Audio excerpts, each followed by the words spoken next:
Bismillahirrahmanirrahim. Assalamualaikum warahmatullahi wabarakatuh. Alhamdulillahirabbil alamin. Alhamdulillahilladzi arsala rasulahu bil huda wa dinil haq liyuzhirahu 'alad dini kullihi wa kafa billahi syahida. Asyhadu an la ilaha illallah wahdahu la syarikalah wa asyhadu anna Muhammadan abduhu wa rasuluhu la nabiyya ba'dah. Allahumma salli wa sallim wa barik ala sayyidina wa habibina wa nabiyyina Muhammad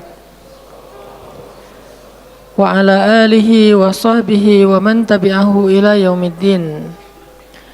Nahmadullaha ta'ala wa nashkuruhu la in syakartum la azidannakum wa la in kafartum inna azabi lasyadid.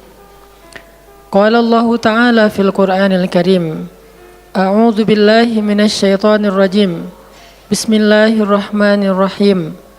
Wal 'asr innal insana lafi khusr illa alladzina amanu wa 'amilus shalihat wa tawasaw bil haqq wa tawasaw bis sabr. Wa qala ta'ala, alam nashrah laka sadrak wa wada'na 'anka wizrak alladzi anqadha dhahrak wa rafa'na laka dhikrak fa inna ma'al 'usri yusra inna ma'al 'usri yusra fa idza faraghta fansab wa ila rabbika farghab. Shadaqallahul azim. Teman-teman semuanya, anak muda Kota Bandung, jamaah tetap sharing time atau sharing night Rabu malam yang dirahmati Allah Subhanahu wa taala. Semua orang di dalam kehidupan dunia itu pernah atau bahkan sering merasakan lelah. Karena dunia ini adalah tempat orang bermujahadah. Semuanya diraih dengan mujahadah. Gak ada yang didapatkan di dunia ini dengan cara yang mudah.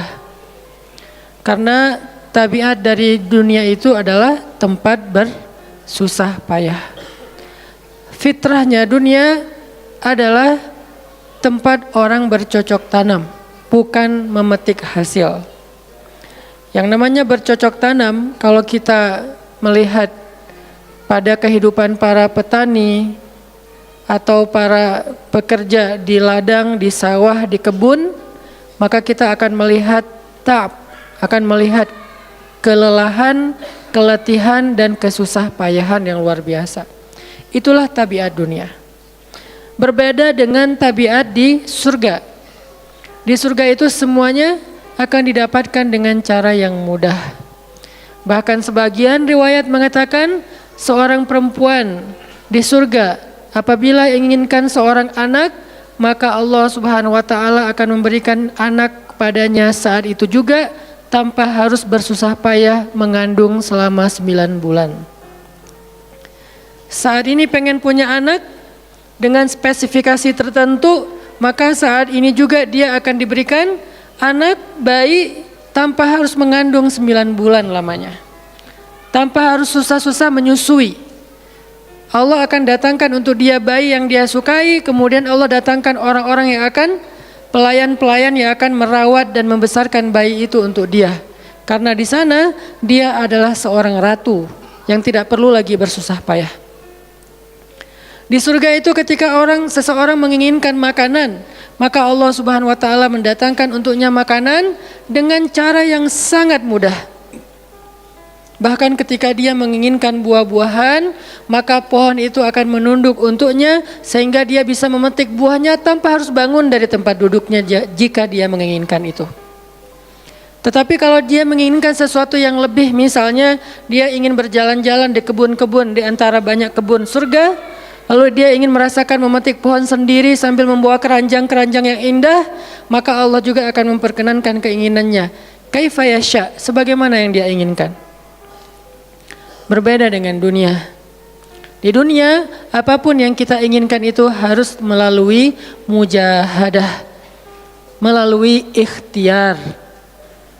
Bahkan ketika kita ingin menjadi orang yang sekedar tidur-tiduran pun, Allah Subhanahu wa taala mentakdirkan tidur pun lelah. Tidur aja capek. Duduk capek. Ada orang yang duduknya capek akhirnya dia berdiri. Ya. Ada orang yang capek berdiri akhirnya pengen duduk. Kapan duduknya capek pengen berdiri? Salah satu yang sering saya alamin itu kalau lagi naik pesawat. Apalagi pesawat penerbangan 9 jam, 10 jam itu pasti capek banget duduknya tuh. Sehingga kita menginginkan seandainya ada uang kita pengen duduk di kelas bisnis.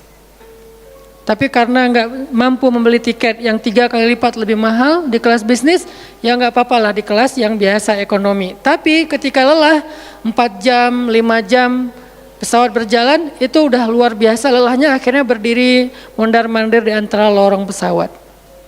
Artinya duduk aja capek. Nggak ngapa-ngapain, suruh duduk doang. Nggak seperti orang dulu yang berangkat haji atau umroh naik kapal, lewat darat, pas sampai di laut naik kapal dengan ontanya, dengan kudanya. Orang dulu mencari ilmu itu dengan mujahadah yang luar biasa, dengan naik onta berminggu-minggu. Ini naik pesawat cuman 9 jam, capek.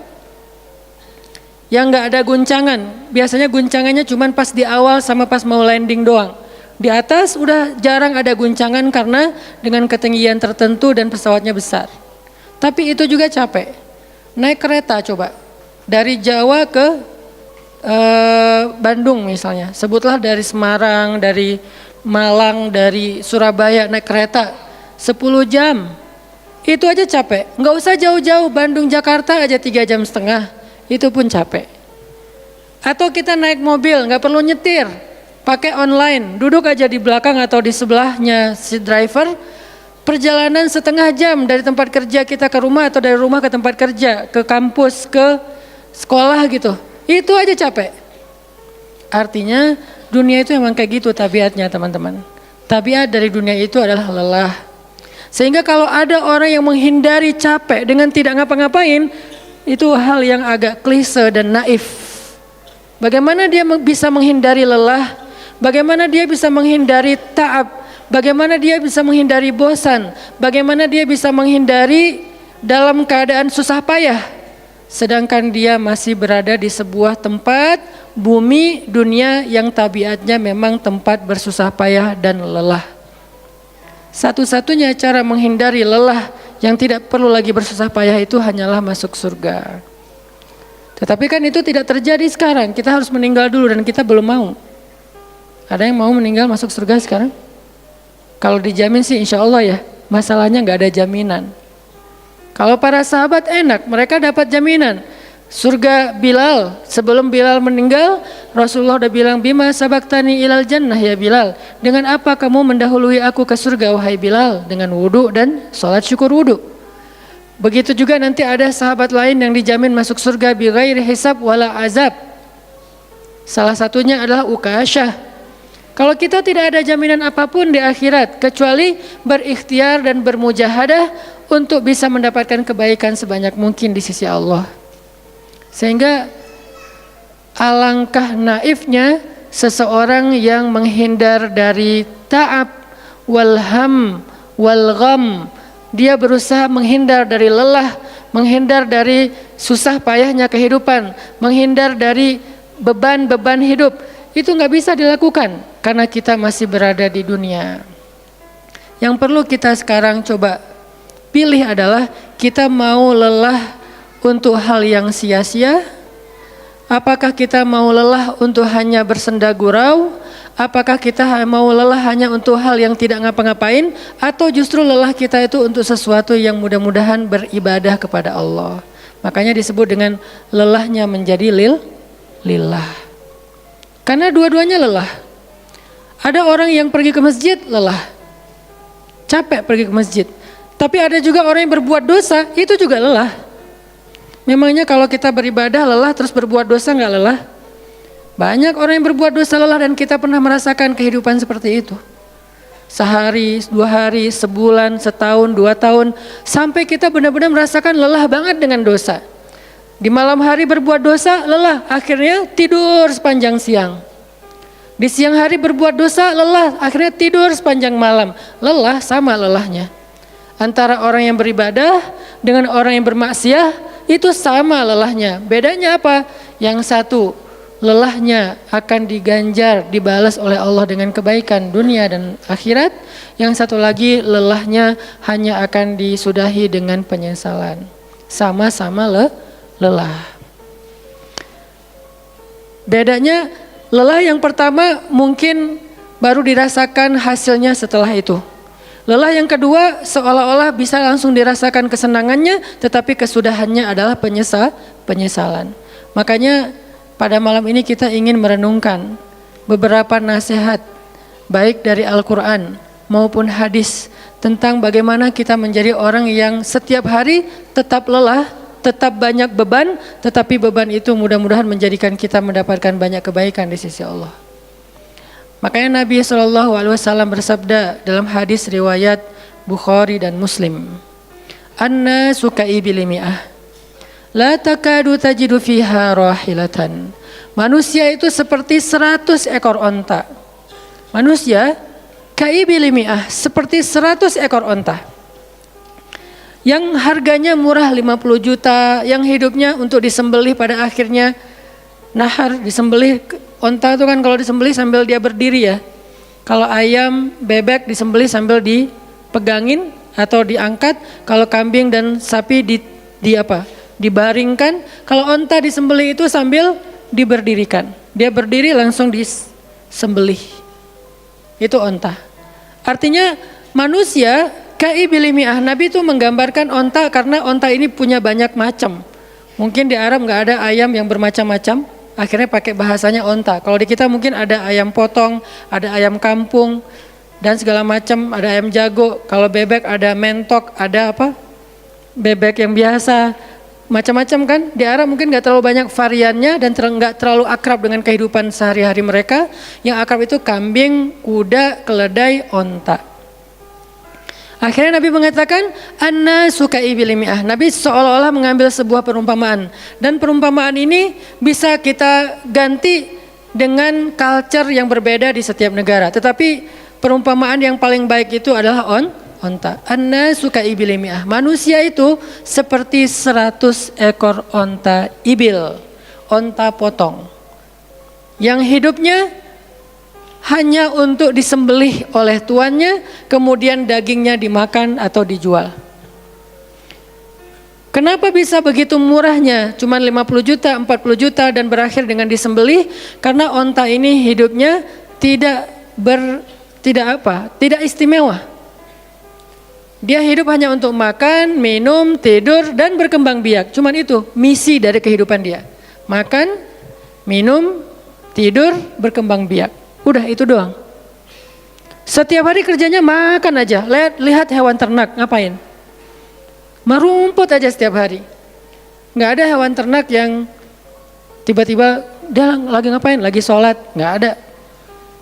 Hewan ternak misalnya lagi ngebantuin tetangga? Nggak ada. Hewan ternak lagi menjenguk yang sakit? Nggak ada. Hewan ternak yang lagi menyelesaikan hajat saudaranya? Hewan ternak yang lagi dengerin curhat? Nggak ada. Kenapa? Karena tugas misi kehidupan mereka itu cuma diciptakan untuk makan, minum, tidur, berkembang biak, udah. Ini namanya kalau di antara onta namanya ibil. Yang hidupnya itu sesederhana itu. Nggak ada yang rumit, nggak ada yang terlalu berlebihan. Dan an-nasu, manusia secara umum mirip dengan ibil. An-nasu ka'ibili mi'ah. Jadi kalau kita bandingkan dari 100 orang itu hampir semuanya seperti ibil. Misi hidupnya itu hanya untuk dirinya. Gimana caranya biar bisa makan, gimana caranya biar bisa istirahat dengan nyenyak, tidur, gimana caranya biar punya keluarga, berkembang biak, punya keturunan, dan kemudian dengan keluarganya dia punya family time. Kapan liburan, makan di rumah, jalan segala macam. Cuman itu misi dari kehidupannya. Sehingga Nabi menyebut mereka yang misi kehidupannya hanya dirinya dan keluarganya, kaibili mi'ah, seperti 100 ekor onta. Kurang istimewa. Orang yang hidupnya hanya untuk dirinya dan keluarganya itu kurang istimewa. Sehingga disebut dengan ibili mi'ah, 100 ekor onta. Tapi enggak hina, tidak rendah, tidak mungkin melenceng, sesat segala macam, enggak. Dia tetap tidak haram, tidak najis. Nabi tidak mengumpamakan manusia seperti seekor anjing, seperti seekor babi, enggak. Karena itu najis, haram dan seterusnya. Onta, makhluk yang hewan yang baik, cuman tidak istimewa. Di sini tidak ada judgement. Nabi itu orangnya nggak suka menjudge. Nabi nggak mengatakan manusia ini semuanya misalnya dengan kalimat celaan, keledai, enggak. Manusia ini misalnya hewan yang najis, enggak. Nabi mengatakan an-nasu ka'ibili mi'ah, manusia itu seperti 100 ekor onta. La takadu tajidu fiha rahilatan. Hampir-hampir di dalam 100 ekor onta itu kamu enggak mendapati satu pun onta yang dikenal dengan nama rohilatan, rohilah. Rohilah itu dari kata rihlah. Rihlah itu udah jadi bahasa Indonesia, rihlah.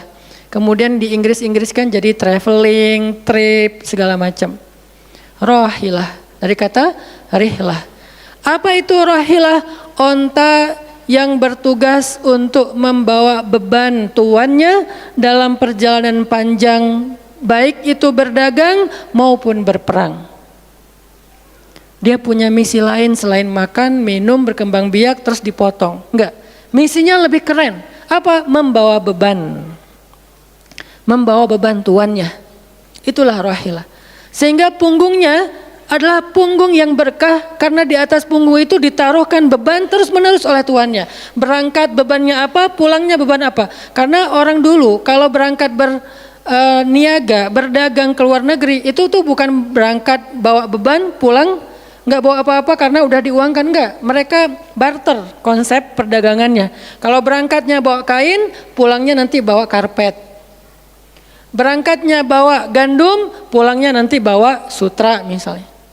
Tetap aja ada beban, karena mereka berangkat jual misalnya ke Syam, dari Mekah ke Damaskus. Nanti pulangnya dari Damaskus ke Mekah bawa lagi barang-barang Damaskus yang bisa dijual di Mekah. Pas berangkat bawa barang Mekah yang bisa dijual di Damaskus, pas pulang membawa barang Damaskus yang bisa dijual di Mekah. Li'ilafi Quraisy ilafihim rihlatash syita'i was-saif. Rihlah syita'i was-saif. Mereka melakukan rihlah pada musim dingin dan musim panas. Itulah ilafu Quraisy, kebiasaan orang-orang Quraisy. Ilafu Quraisy, kebiasaan tradisi orang Quraisy. Apa tradisinya? Berdagang di musim dingin dan di musim panas. Barang dagangannya beda-beda. Kalau musim dingin yang dibawa itu bahan-bahan jaket, bahan-bahan untuk menghangatkan tubuh, bahan-bahan yang kalaupun dia bawa makanan yang biasa dimakan di musim dingin yang menghangatkan tubuh. Kayak misalnya jenis bubur di Arab itu ada namanya adas. Dan itu disebutkan di dalam Al-Quran, di Al-Baqarah. Wa adasiha wa basaliha, ada adas, ada bawang. Adas itu salah satu makanan kesukaan orang Arab di musim dingin. Karena kalau makan adas kayak bubur gitu, dia badannya menjadi hangat. Jadi kayak menghangatkan tubuh gitu.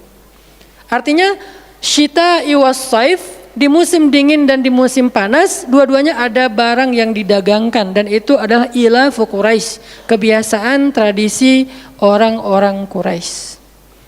Rihlah. Siapa yang akan dibawa rihlah? Apa yang akan membawa barang dagangan mereka ketika rihlah? Namanya onta rahilah. Onta yang mengangkut beban barang tuannya. Rahilatan. Sehingga onta ini adalah onta yang lebih kuat fisiknya. Onta ini onta yang lebih tangguh perjalanan walaupun mengalami badai. Onta ini onta yang lebih kuat ingatannya sehingga dia menghafal jalan yang dilaluinya. Walaupun terjadi badai dia nggak tersesat. Jarang onta rahilah tersesat. Biasanya yang tersesat itu ibil. Ibil kalau ditaruh di tengah padang pasir, terjadi badai, terus bekas jalannya ketutup dengan pasir, dia bingung. Itu ibil. Sehingga kalau kita baca cerita-cerita tentang orang yang tersesat di padang pasir, rata-rata istilahnya kalau enggak jamal ya ibil. Kalaupun ada onta rahilah yang tersesat, berarti badainya parah banget. Kalau ada hadis onta rohilah tersesat, berarti badainya parah banget. Artinya rohilah ini ingatannya kuat. Dia kalau lewat satu jalan, setahun kemudian lewat lagi dia masih hafal. Itu rohilatan. Dalam teknologi sekarang kita nyebutnya dengan map. Ada banyak platform aplikasi map digital yang membuat kita bisa menghafal jalan. Dan diupdate terus, jalan ini sekarang macet segala macam. Rohilatan punya kemampuan membaca jalan walaupun mungkin berbeda dengan teknologi sekarang. Itu namanya rohilatan. Ini kata Nabi, la takadu tajidu fiha rohilatan. Manusia itu seperti 100 ekor onta. Dan di antara 100 ekor onta itu atau 100 orang itu, hampir kamu tidak mendapati satupun yang bernama rohilatan, yang mampu mengangkat beban lebih. Sehingga di sini Nabi SAW seolah-olah mengajarkan kita, memotivasi kita agar belajar menjadi rohilah. Manusia itu baru istimewa kalau dia menjadi rohilah, kalau dia mengangkut banyak beban, kalau dia menjadi orang yang paling banyak bermanfaat untuk orang lain. Makanya muncullah hadis, khairun nas anfa'uhum linnas, inna ahabban nasi ilallah anfa'uhum linnas. Dua riwayat hadis yang berbeda. Sebaik-baik manusia, kalau dalam analogi yang pertama, sebaik-baik onta adalah rohilatan.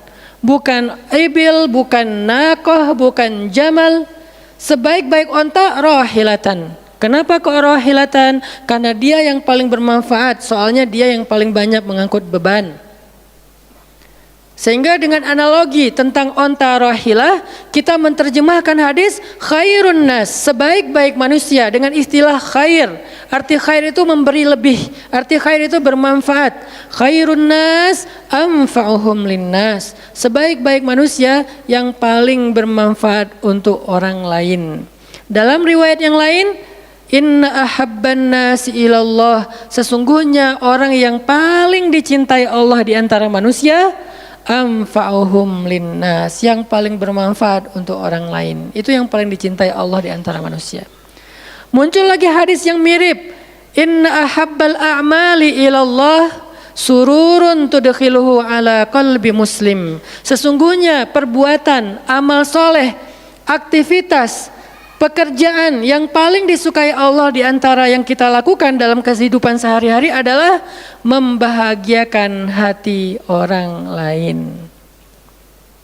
Ini semuanya hadis-hadis yang memiliki makna yang sama, yaitu menjadi pengangkut beban. Lelah Ustadz, lelah. Enggak ngangkut beban, lelah juga. Ngangkut beban, lelah juga. Cuman bedanya, orang yang lelah tanpa mengangkut beban, hidupnya penuh dengan keluh kesah, tidak ada yang menghargai, tidak dimuliakan, akhirnya dia ngeluh. Ada kan banyak orang yang ngeluh karena merasa dirinya nggak dihargai orang lain. Tetap aja ngeluh. Ada juga yang ngeluh karena terlalu banyak beban, padahal dua-duanya sama-sama ngeluh, kenapa nggak memilih yang lebih baik? Memangnya kalau kita nggak ngangkut beban, kita nggak akan berkeluh kesah, ngeluh. Ngeluhnya mungkin bukan capek, ngeluhnya nggak ada yang hargai. Dan itu udah sunnatullah, kalau kita pengen dihargai, pengen dimuliakan, kita harus menjadi orang yang paling rohilah, yang paling banyak ngangkut beban. Nggak bisa kita jadi ibil tapi pengen diperlakukan seperti rohilah, itu nggak bisa. Kita tuh ibil, hidupnya untuk diri sendiri, nggak bantu siapa-siapa, nggak peduli dengan siapa-siapa, harta kita nggak bermanfaat untuk orang lain, pikiran kita nggak bermanfaat untuk orang lain, lisan kita tidak bermanfaat untuk orang lain, wawasan kita tidak bermanfaat untuk orang lain, apalagi tenaga kita nggak bermanfaat untuk orang lain, skill kita nggak bermanfaat untuk orang lain, semua tentang diri kita hampir tidak bermanfaat untuk orang lain, lalu kita ingin dihargai seperti orang yang paling bermanfaat. Ini naif, klise, nggak ada seperti ini, bukan sunnatullahnya. Karena seseorang itu diberi balasan sesuai dengan mujahadah. Al-jaza ala qadril masyaqqah, balasan tergantung susah payahnya dalam berikhtiar. Siapa yang mujahadahnya lebih, maka rewardnya lebih, jazanya lebih. Jadi saya kadang-kadang ngerasa, dulu saya juga pernah merasa kayak gitu. Kenapa kok dia dihormati saya enggak? Kita enggak boleh cemburu tanpa alasan. Seolah-olah misalnya Harusnya hormati semua orang dong, nggak bisa. Itu udah fitrah manusia dan sunatullah dalam kehidupan di dunia. Kalau kita pengen dihormati orang, kita harus menjadi rohilah. Kalau kita pengen dihargai orang, kita harus jadi rohilah. Nggak bisa kita berharap dihargai oleh pasangan kita atau calon pasangan kita, tapi kita nggak punya tanggung jawab, nggak bisa. Kalau teman-teman pengen dihargai oleh pasangan halalnya, teman-teman harus mengangkat tanggung jawab yang lebih berat daripada dia. Kalau dia yang capek, kita leleh aja di rumah, tapi kita minta dihargai, saya kan suami. Suami itu bukan status, suami itu peran. Ada orang dia jenis kelaminnya perempuan, tapi dia suami. Kenapa? Karena dia mengambil peran laki-laki. Dan itu saya melihat banyak perempuan seperti ini, hebat dan memalukan bagi suaminya.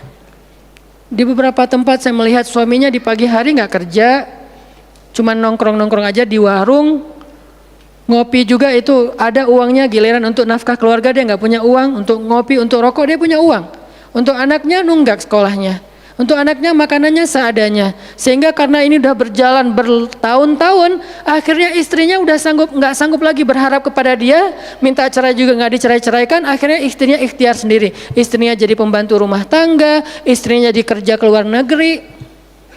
Saya beberapa kali ke Hong Kong, hampir tiap 4 bulan sekali ke Hong Kong, dan selalu mendengar cerita teman-teman di Hong Kong, para pejuang-pejuang di Hong Kong itu kan 99%-nya perempuan ya. Hong Kong itu 99% lebih perempuan. Beda kan sama Taiwan, Korea itu laki-laki dan perempuan agak imbang lah. Tapi kalau Hong Kong itu bisa dibilang dari 100 pekerja 99 orangnya bahkan lebih adalah perempuan. Dan semua mereka punya masalah yang hampir sama di negerinya, di kampungnya. Masalahnya mereka terpaksa untuk berangkat ke luar negeri karena ada yang demi membiayai sekolah anak-anaknya, single parent. Kemana suaminya? Suaminya pergi dan tidak bertanggung jawab. Atau suaminya ada tapi tidak mampu mencari nafkah. Terpaksa dia kerja ke luar negeri dengan segala macam resiko. Dan banyak banget kasus di Hong Kong. Siapa juga yang mau jauh-jauh dari keluarganya, apalagi punya anak masih kecil ya. Kemarin kita baru dengar cerita seorang anak yang harus merawat ayahnya yang sakit kanker gara-gara di rumahnya nggak ada siapa-siapa, ibunya berjuang di luar negeri. Kenapa? Karena suaminya sakit. Kalau ini masih bisa kita pahami lah. Tapi kemana pamannya misalnya? Kemana misalnya kakaknya, nggak tahu punya kakak atau gimana, nggak tahu kondisi pamannya. Yang jelas bahwa ternyata kita itu dihargai itu bukan karena kita berstatus suami. Kita dihargai karena kita berperan sebagai suami, bukan berstatus sebagai suami. Kalau suami pengen dihargai, ambillah peran suami. Laki-laki pengen dihargai, ambillah peran laki-laki. Apa peran laki-laki? Tanggung jawab. Ambil sebanyak mungkin. Kalau kita udah menikah, tanggung jawab kita itu kalau mau lebih, jangan cuma istri. Ambil keluarga istri untuk kita ambil tanggung jawabnya.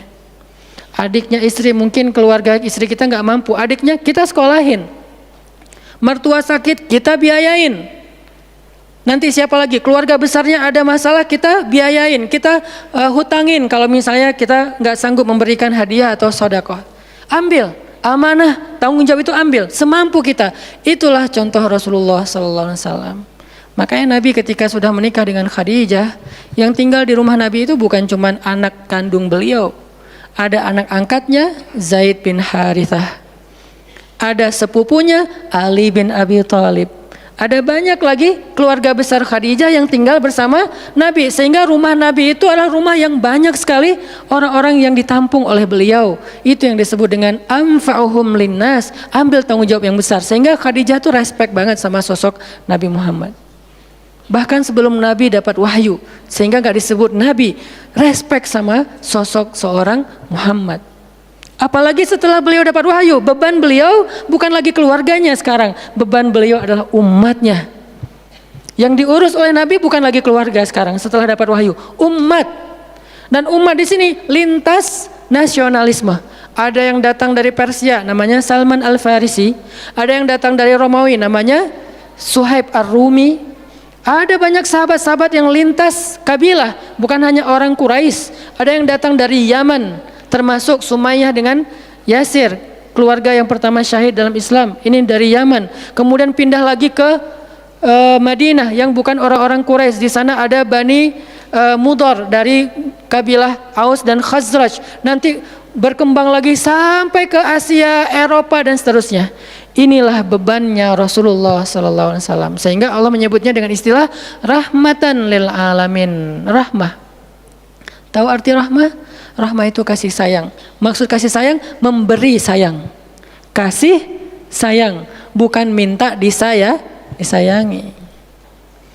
Jadi kalau kita mau berkasih sayang, ya kasih sayangnya, jangan sayangi saya dong. Itu bukan kasih sayang, namanya terima sayang. Bukan kasih sayang, terima sayang, minta sayang. Itu namanya bukan rahmah, bukan mawaddah. Yang namanya rahmah, kasih sayangnya. Kalau kita nggak punya sayang, berarti kita nggak punya rahmah. Apa bentuk sayang kita? Perhatian. Apa bentuk sayang kita? Perasaan. Apa bentuk sayang kita? Dengan harta. Itu sayangnya. Dan Nabi, wa ma arsalnaka illa rahmatan lil alamin. Tidaklah kami mengutus engkau Muhammad kecuali untuk menjadi kasih sayang kepada alamin. Arti rahmah dalam tafsiran yang lebih luas, menyelesaikan hajat manusia seluruh alam. Seluruh alam.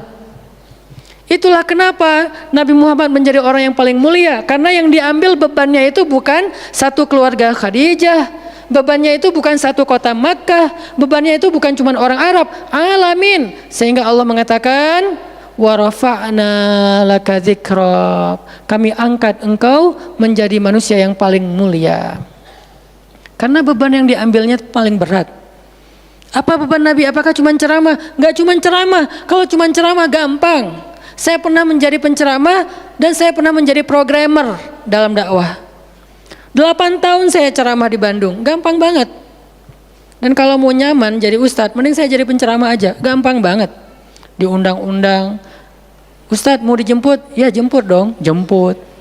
Ya, ustadz kan dijemput, jarang kita jalan sendiri, seringnya dijemput. Dan karena dia pengen memuliakan kita, dia cari di tempat itu siapa yang punya mobil paling bagus untuk menjemput ustadz. Kalau di kampung, cari siapa yang punya mobil baru yang tahun misalnya 2018 lah, kalau nggak ada 2019. Saya punya, ya udah pinjam ya untuk jemput ustadz. Oh boleh, saya senang, jemput. Kalau perlu yang punya mobilnya sekaligus jadi supirnya, jemput ustadz. Enak jadi penceramah. Jemput, tunggu di depan rumah, nggak langsung ketok. Kenapa? Nggak enak mau ngetok, biar ustadznya santai aja. Ustadznya keluar, dibukain pintu. Terserah mau duduk di depan, duduk di tengah. Kalau ustadznya duduk di tengah, nggak ada yang di sebelahnya, kosong. Mau goler-goler, mau jungkir balik, bebas. Ustadz. Saya pernah ngalamin masa kayak gitu. 8 tahun, mudah banget, diundang-undang. Semua wajah tersenyum, nggak ada yang cemberut, namanya juga ustadz. Selamat datang ustadz, alhamdulillah bisa ketemu sama ustadz, silakan. Duduk dikasih makanan yang paling baik. Dihidangkan segala macam, minuman aja 5 jenis. Sampai bingung nih mana yang mau diminum. Ustadz mau apa? Kadang-kadang beberapa teman-teman panitia yang sangat udah pro banget nanya. Ustadz itu nanya ke asisten lah atau siapa manajemen, kalau dia punya manajemen, Ustadz tuh sukanya makanan apa? Disediakan makanan kesukaan Ustadz. Kalau ke Bandung Ustadz senangnya makan apa? Disediakan makanan khas Bandung kesukaannya Ustadz. Dicari dari restoran terbaik yang ada di kota itu. Ini perlakuan terhadap ustadz, nyaman banget kalau ceramah tuh. Ceramah berapa lama? Terserah ustadz.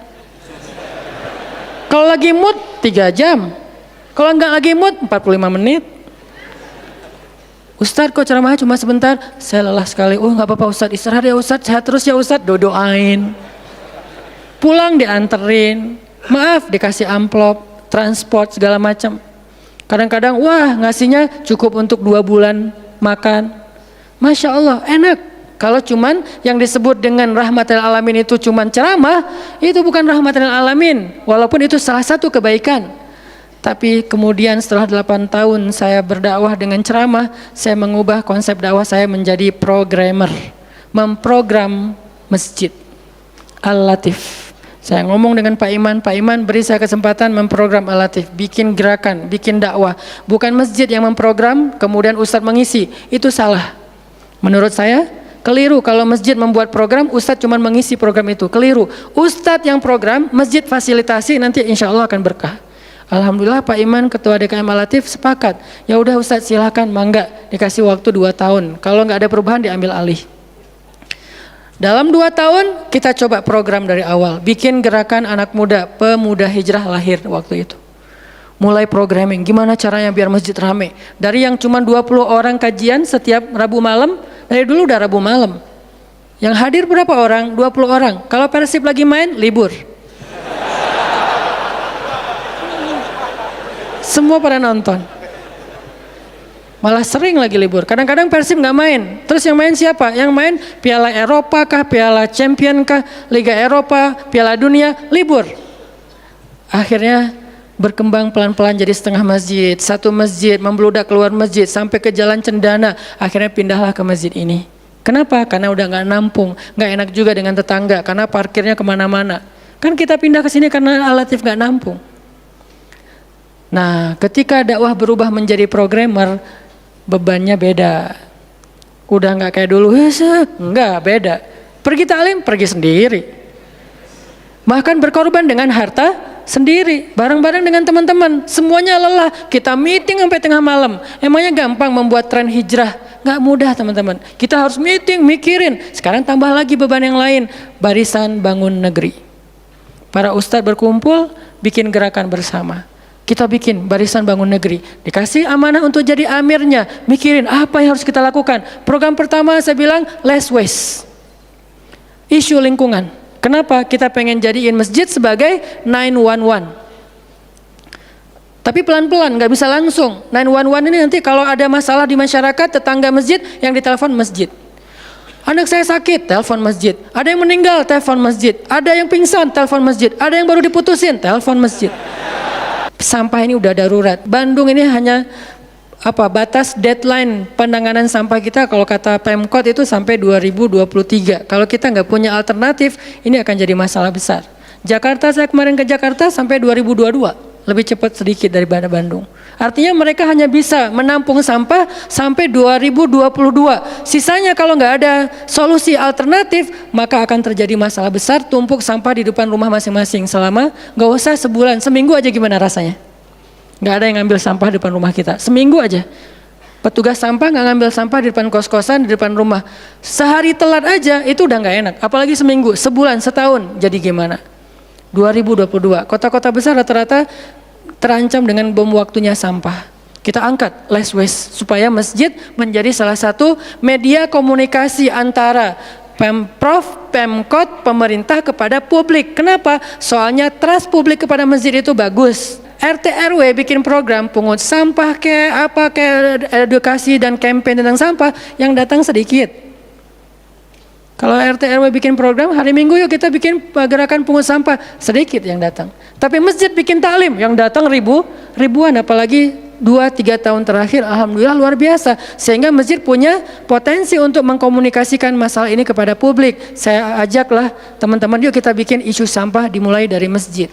Jalan 2 Bandung, Bintaro udah jalan. Next mau kita jalankan di Jogja, di Malang dan di Pontianak. Seluruh masjid di Indonesia.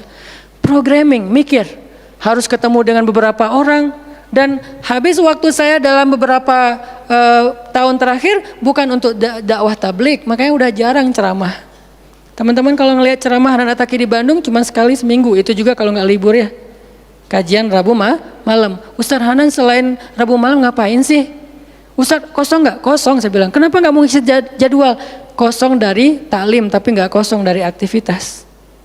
Sehari meeting bisa 5 kali. Dulu saya pernah yang kalau bahasa teman-teman tuh ngeprank jamaah, bukan ngeprank sebetulnya. Katanya Ustaz nggak datang, tiba-tiba datang kan? Itu tuh meeting 5 kali sehari, dari pagi, siang, sore, menjelang maghrib, baru beres isya.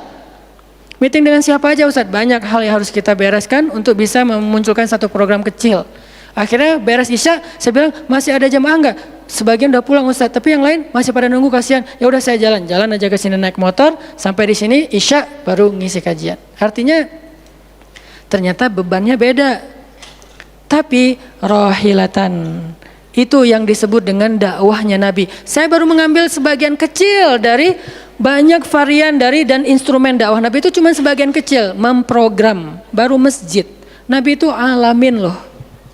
Gimana mengubah kota Mekah yang dulunya kemusyrikan merajalela, perzinahan merajalela, kemudian anak perempuan dibunuh karena dianggap membawa sial, riba luar biasa, banyak yang dibunuh gara-gara gak mampu membayar hutang, dan perbudakan, dan banyak lagi masalah sosial. Bukan hanya masalah akidah dan ibadah.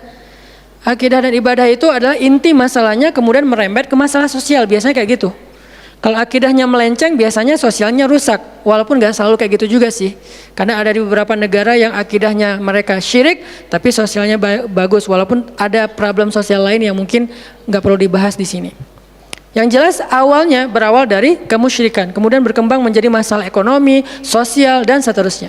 Nabi menyelesaikan masalah kota Mekah. Gimana caranya? Mekah yang tadinya kota yang jahiliyah menjadi kota Islamiyah, kota yang Rabbaniyah, kota yang penuh dengan kebaikan. Madinah yang tadinya kota yang penuh dengan sampah, Yathrib berubah menjadi kota Munawwarah. Sekarang udah nyampah lagi.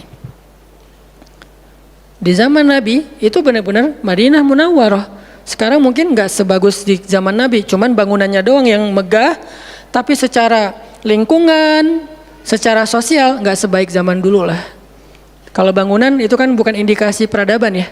Karena kita pernah mengalami masa peradaban Islam yang keren, nggak ada tuh bangunan pencakar langit seperti Dubai. Kita di Dubai bangunan pencakar langit, tetapi secara peradaban ada masalah di Dubai, terutama masalah sosial. Di Arab Saudi masalah lingkungannya luar biasa, salah satu penghasil sampah 10 besar di dunia. Kalau untuk masalah sampah organik termasuk 5 besar di dunia. Artinya makan sering dibuang-buang. Makanya sampah organiknya paling banyak, waste-nya paling banyak. Itu yang diselesaikan oleh Nabi di kota Mekah dan Madinah, kemudian berkembang di kota-kota lain sampai ke Irak, sampai ke Syam, sampai ke Mesir, sampai ke Eropa, sampai ke Turki, sampai ke Afrika, bahkan sampai ke Nusantara. Rahmatan lil alamin. Rahmah bukan cuma ceramah. Kalau ceramah, Nabi lebih jago dari siapapun.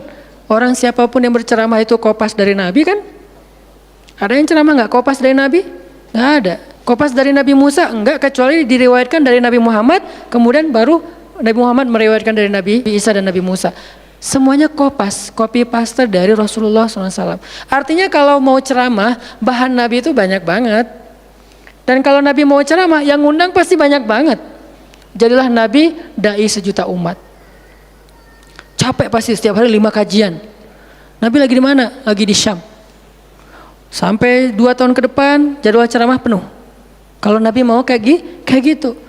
Tapi ternyata Nabi bukan cuma ceramah, memprogram umat. Ada yang masalah datang ke Nabi, ya Rasulullah, saya diceraikan oleh suami saya dengan bahasa kamu bagi saya seperti ibu saya, zihar. Nabi bingung nih, gimana nih zihar? Kok suaminya gitu banget sih sama dia? Ya udah, berarti kamu sudah diceraikan oleh suamimu. Sabar ya, dinasihati, disabar-sabarin sama Nabi. Dia pulang turun ayat surat Al-Mujadalah tentang bab zihar. Ada lagi yang datang rame. Dia yang salah, saya yang salah, dia yang salah. Akhirnya didamaikan sama Nabi. Nabi mau takbir nih, pergi ke masjid mau sholat berjamaah. Mau takbir, ya Rasulullah, di Bani Salamah ada masalah, mereka hampir berperang. Nggak jadi takbir, pergi ke Bani Salamah menyelesaikan hajat mereka. Datang-datang jamaah udah sholat, Nabi sholat yang jamaah yang kedua. Artinya rahmah, ngambil beban umat. Belum lagi nanti beban umat yang tertindas di antara Bani Israel, di luar negeri, di Yaman, di Syam. Yang Nabi mengutus para sahabat untuk menyelesaikan hajat-hajat mereka.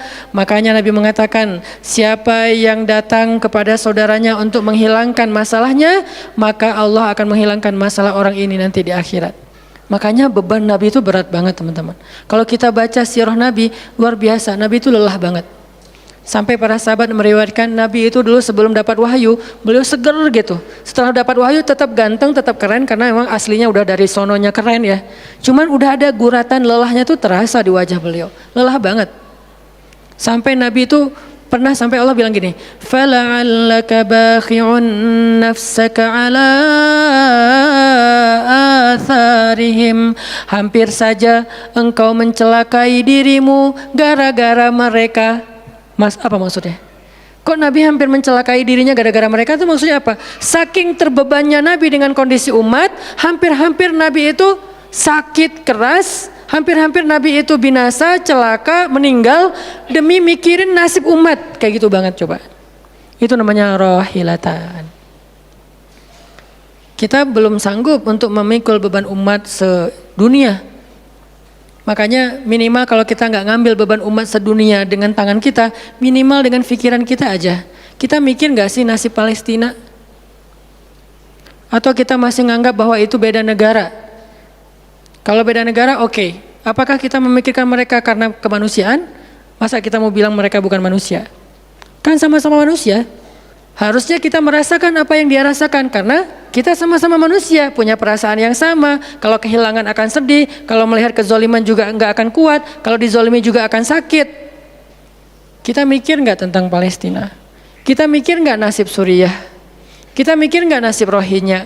Kita mikir nggak nasib Yaman?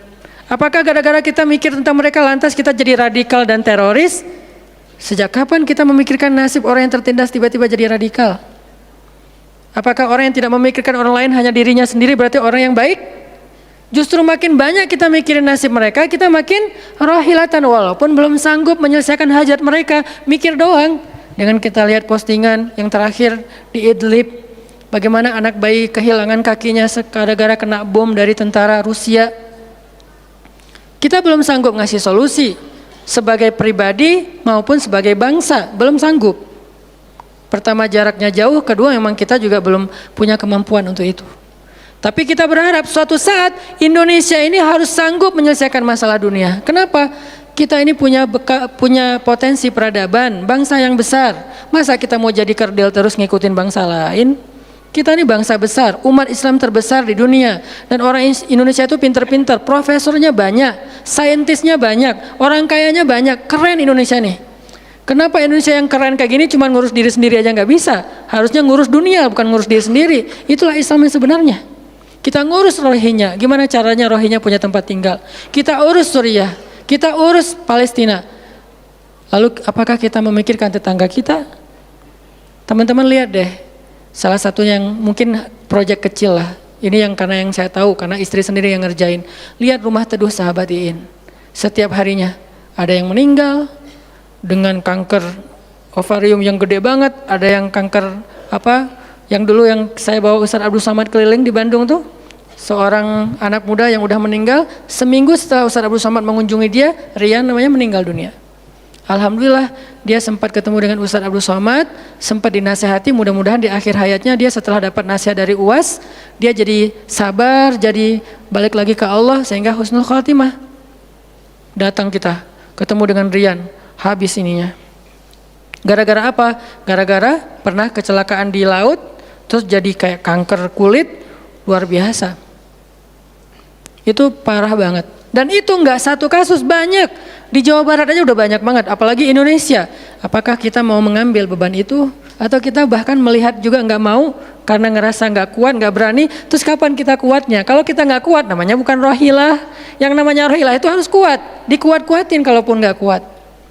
Sudah seberat apa beban yang kita ambil selain, dan itu nggak bisa di apa ya bahasanya, diambil sebagian dibuang sebagian yang lain, enggak. Minimal kalau yang di dekat kita mengambil bebannya sampai menyelesaikan hajatnya dengan harta, mungkin dengan skill, dengan network, dengan minimal dengan sosial media kita repost, ya ada yang bisa bantu ini enggak. Kalau yang di luar negeri karena kita nggak sanggup menyelesaikan, minimal dengan pikiran dan doa, kasihan ya mereka, doain terus, karena doa kita itu ngaruh. Jangan berpikir mendoakan mereka itu nggak ngaruh itu. Mempercepat datangnya pertolongan Allah. Minimal dengan doa kita, Allah kuatkan hati mereka. Minimal. Dengan doa kita, Allah kuatkan hati saudara kita di Yaman, yang kelaparan di Syam, di Palestina, di Rohingya, di Turkistan, yang masih dalam campnya orang-orang komunis. Minimal doa kita menguatkan hati mereka. Kan berarti membantu. Ada orang yang ketika dapat musibah, kita datang nggak bisa ngasih solusi, tapi begitu kita nasihati lalu kita doakan, itu udah membantu dia, minimal hatinya jadi lapang. Kemudian kita doakan, dia merasa diperhatikan. Bukankah itu sebuah bantuan? Dan itu rahilah. Semuanya aja yang di luar negeri kita pikirkan, apalagi yang di dalam negeri, semampu kita. Makanya nama barisan kita tuh Barisan Bangun Negeri. Kalau ditanya, apa Ustadz tujuan bikin gerakan Barisan Bangun Negeri? Ya bangun negeri.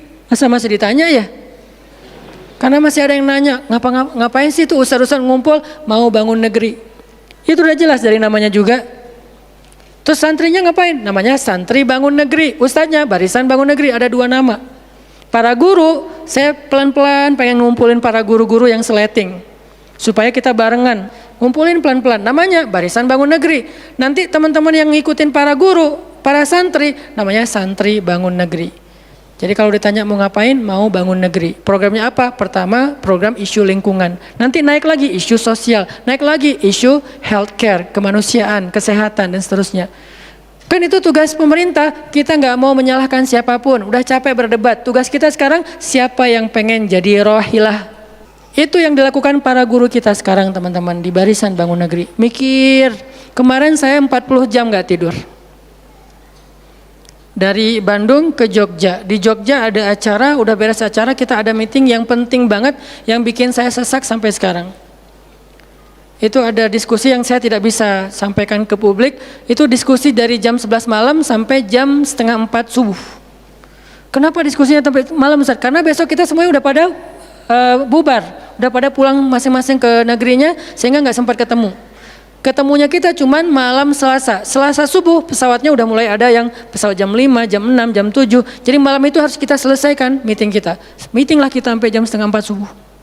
Beres meeting langsung ke bandara. Saya dengan salah satu ustadz ke bandara berdua, naik flightnya pas bareng. Belum selesai tadi meetingnya, meeting lagi di pesawat dari Jogja ke Jakarta. Di Jakarta saya ketemu dengan beberapa teman-teman yang pengen mendukung program pesantren yang sedang kita dari setahun yang lalu ingin kita buat, tapi juga belum cukup untuk membebaskan lahan, karena kita butuh 15 M membebaskan lahan. Alhamdulillah udah terkumpul sekitar 2 M, masih jauh dari target. Baru membebaskan lahan, belum membangun. Akhirnya bahasa istri saya ngamen di Jakarta dari pagi, siang, sore, malam pulang. Di kereta juga diskusi lagi sama istri karena ada beberapa program yang harus kita bereskan. Sampai rumah jam 12 malam. Jadi 1 hari setengah, hampir 2 kali 24 jam baru istirahat. Itu kalau programming. Beda dengan ceramah. Diundang ke Jogja, Ustaz ceramahnya di Jogja, oke, jam berapa? Isya. Ya udah saya datangnya maghrib. Terbang jam 5 sampai di sana maghrib. Ceramah, beres ceramah saya tidur, gampang kan? Beres ceramah jam 11 malam balik ke hotel, dipesankan hotel sama panitia. Hotelnya mau yang gimana Ustaz? Terserah, yang dekat-dekat aja biar nggak capek di jalan. Oh ya Ustaz, dikasih hotel biasanya yang enak, yang deluxe. Masuk ke hotel, mandi air hangat, ya. Beres mandi air hangat, pesan makanan online. Karena tadi belum makan, misalnya kalau telat makan juga, pesan datang ke kamar. Kadang-kadang saya cuma pesan 1 jenis, mereka pesan 3 jenis. Saya belum makan, lapar, boleh nggak pesan sate? Oh boleh Ustaz. Datang sate, datang mie godok, datang apa, banyak. Semuanya ditaruh di depan kamar. Ustaz, ini udah ada makanannya. Masya Allah makanannya banyak gini. Kalau cuma ceramah, habis makan jam 12, tidur. Bangun sholat subuh, beres subuh, olahraga. Ya, karena di hotel, treadmill. Beres treadmill, berenang. Beres berenang, breakfast. Beres breakfast, terbang ke Bandung. Kan enak ya? Kalau cuman ceramah. Jadi kerjanya cuman 1,5 jam pas ceramah. Itu juga santai. Namanya juga ceramah gampang. Tapi kalau programming, buat program, kayak tadi ceritanya, meeting, gak beres-beres. Sampai enak dengan meeting. Kopi entah berapa gelas. Ada yang digulaan, ada yang gak digulaan. Ada yang pakai susu, ada yang gak pakai susu. Sampai diistilahkan yang gak pakai susu, kopi akhi. Yang pakai susu, kopi ukhti. Semua jenis kopi. Artinya rohilatan. Ternyata memang benar kata Nabi, manusia itu seperti 100 onta, sedikit yang rohilatan. Makanya sekarang kita mau milih, mau jadi rohilatan atau mau jadi 100 onta. Dimulai dari hal yang kecil. Saya ngajak teman-teman, yuk kita jadi rohilah, kita angkat beban negeri kita, beban bangsa kita. Saya pengen banget masjid itu jadi kayak rumah teduh. Sekarang yang menjalankan pasien kanker kurang mampu se-Jawa Barat, salah satunya rumah teduh itu. Yang sekarang ada 15 rumah dengan sekitar 300 pasien. Yang setiap kali operasi itu 40 juta. Karena kalau pakai BPJS antrinya setahun. Sehingga harus pakai jalur normal. Dan beberapa di antara mereka belum sanggup untuk membayar cicilan BPJS sehingga nunggak nggak bisa pakai. Kita selesaikan. Harusnya itu dilakukannya oleh masjid. Kenapa? Karena potensi zakat, infak, sedekah, kenceleng masjid gede. Jangan cuma dipakai buat renov. Jangan cuma dipakai buat pengumuman hari Jumat. Kenceleng minggu ini 300 juta. 300 juta di sebelah masjid ada orang lapar. Berarti ngapain 300 juta teh? Harusnya 300 juta itu kenceleng minggu ini. Harusnya 300 juta. Tapi tinggal 10 juta. Kenapa? Beban umat diangkat semua sama masjid. Itu cita-cita kita, pengennya masjid itu menjadi, makanya ada hashtag masjid peradaban. Apa masjid peradaban? Masjid rohilah, masjid yang mengangkat beban umat, bukan cuma membuat program jihad, pengajian hari Ahad. Udah lewat lah masa kayak gitu-gitu, udah nggak keren. Nih saya tantang masjid-masjid yang ada di Indonesia, jangan hanya fokus dengan ta'lim. Ta'lim itu udah banyak dan mudah melakukannya, kurang challenging. Coba masjid mikirin masalah sekitarnya, satu masjid mikirin satu RW kalau masjidnya kecil. Kalau masjidnya masjid kecamatan, mikirin satu kecamatan. Kalau udah beres dengan kecamatannya, nggak ada lagi masalah, pergi ke kecamatan sebelah. Kolaborasi dengan masjid kecamatan sebelah, yuk selesaikan masalahnya. Bisa banget kalau masjid mau. Tapi serahkan programnya ke ustadz yang ngerti harokah, yang ngerti pergerakan. Dan sekarang udah banyak ustadz yang ngerti pergerakan. Baru kita akan melihat Indonesia yang luar biasa. Terus apa yang bisa kami lakukan Ustadz? Yuk bareng-bareng dengan saya, dengan pemuda hijrah, dengan para guru barisan bangun negeri, kita bangun deh Indonesia semampu kita. Dengan apa? Dengan skill kita masing-masing. Dengan potensi kita masing-masing. Ada yang punya harta dengan hartanya. Ada yang punya kemampuan skillnya dengan skillnya. Saya udah berkali-kali menjelaskan, skill itu untuk dakwah penting, bukan hanya penceramah. Nah, mau nggak nih teman-teman? Yuk kita bangun Indonesia. Sekarang kita mikirin apa yang bisa kita lakukan untuk Indonesia, masing-masing dengan potensi kita. Karena kita anak masjid, anak masjid. Karena kita banyak sering ke masjid, ya udah kita bangun Indonesia dengan cara masjid. Dan ternyata cara masjid itu bukan cuma Allahu Akbar dan Subhanallah, salam, enggak. Yang dibicarain di masjid itu bukan cuma juz-juz Al-Quran, tapi masalah umat. Karena Nabi membicarakan masalah umat itu di Masjid Nabawi. Yang kita pengen ke sana, berharap banget bisa umroh. Apakah di Masjid Nabawi itu cuma ada raudhah kemudian orang berdoa egois banget pengen masuk surga sendiri? Enggak. Di raudhah itu Nabi dengan Jibril bicara tentang umat. Gimana caranya umat ini selesai masalah mereka. Sampai ke penjuru dunia. Yang terjajah dibebaskan dari penjajahan, yang terzolimi dibebaskan dari kezoliman. Itu namanya rahilah. Saya yakin di sini banyak potensi dan skill yang keren-keren. Coba berikan skillnya untuk dakwah, dedikasikan skillnya untuk agama. Yang kalau kita dedikasikan untuk agama, insya Allah untuk bangsa dan negara udah pasti. Karena agama kita itu bukan agama ritual. Agama kita ini adalah agama kehidupan. Sehingga yang ada di dalamnya bukan cuma bab sholat, tetapi juga bab orang sakit.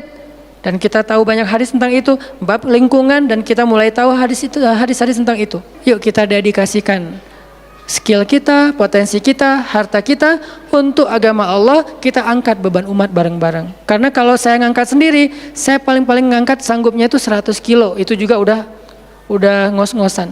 Tapi kalau kita ngangkat bareng-bareng, bisa bertonton beban umat kita angkat. Mudah-mudahan dari kajian mager ini, mudah-mudahan kelak kita bisa menjadi orang yang mudah bergerak, sanggup bergerak, dan geraknya bersama-sama. Barakallahu fikum, billahi taufiq wal hidayah. Allahumma inna nas'aluka ridhaka wal jannah wa na'udzubika min sakhatika wan nar. Allahumma a'inna ala dzikrika wa syukrika wa husna ibadatik. Rabbana habbib ilainal iman wa zayyinhu fi qulubina wa karrih ilainal kufra wal fusuqa wal isyan waj'alna minar rasyidin. Rabbana atina min ladunka rahmah wa hayyi' lana min amrina rasyada. وهيئ لنا من أمرنا رشدا وهيئ لنا من أمرنا رشدا واجعل لنا من كل ضيق مخرجا ومن كل هم فرجا ومن كل عسر يسرا ربنا آتنا في الدنيا حسنة وفي الآخرة حسنة وقنا عذاب النار وصلى الله على سيدنا محمد وعلى آله وصحبه أجمعين والحمد لله رب العالمين والسلام عليكم ورحمة الله وبركاته.